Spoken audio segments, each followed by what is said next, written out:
Esmond here for Winners and Winers, trying to make you a better, and a guy that's been making a lot of people better. Right. David Delano joins us here. You had a 4-0 baseball day this week. Not bad. Yeah, not bad. It's baseball's been driving me crazy. There's been some good days, some bad days. The thing I think that's been driving me the most crazy though is when I've had the bad days, I felt like the picks were still solid. We've had a lot of last week had a lot of picks, 5-run leads blown, 4-run leads blown, and like that happened to me.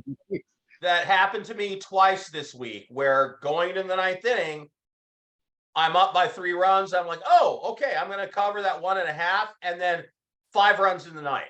I'm like, are you kidding? Really? I think it was the Brewers did it to me one game earlier this week, and then it was the Marlins the other night that bit me as well.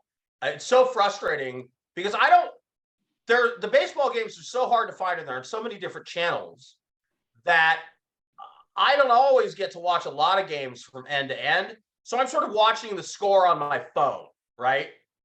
And then you're like, oh, I'm comfortable, good. And then you check back in the ninth, and it's like, wait a minute, what the hell? There's 3 men on and no outs. They've already scored 2 runs. What's going on? Yeah, a lot of that going on. All right. This is something I would not normally do. This is a game that has an over-under number of 12, and I'm going over. So it's a lot of runs, but the Angels are visiting the Rockies on Saturday afternoon. They're not starting great pitchers. Canning for the Angels, ERA 4.66. Anderson for the Rockies, 4.25. That's almost 9 runs between the two of them. And they're each only going to pitch 5 or 6 innings. And the bullpens aren't great. The relief pitchers for the Angels have inherited 109 base runners, and almost 50% of the inherited base runners have scored. Yikes. And then the Rockies have 18 holds and 11 blown saves. So their percentage of holding up in the late innings isn't great either. And Fiery, what was that? Finally, Ballpark Pal. If you don't know about this site, Ballpark Pal is a place you can go, and it tells you all about the weather conditions and other things. And it gives you a percentage of how much more or less runs are going to be scored because of the weather. I did very well on unders looking at the weather conditions on Ballpark Buddy early in the season. Now that the weather's getting warmer, I'm starting to look more at overs. Ballpark Buddy says because of the weather conditions in Colorado, 30% more runs than usual are going to be scored in this game. And you know how that park is, David. When it's dry and warm and the wind is blowing, it's a home run fest. Right. Yeah, I can't Still a lot of runs. Yeah, it is a lot of runs. I can't say that I'll be joining you at the window with this. I know. I also won't be going against you. I think that Griffin Canning could have a solid outing, but like I mentioned, they're still going to have to get a lot of work done out of the bullpen. And the last time Chase Anderson pitched, last Sunday, I took a shot on the Rockies because they were like a plus 270 underdog.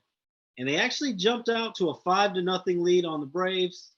Ended up losing that game 14-6. So they didn't hold it. No. Yeah, so they've given up. They gave up 14 runs the last time Anderson started. 6 runs in the game before that, 6 runs in the game before that.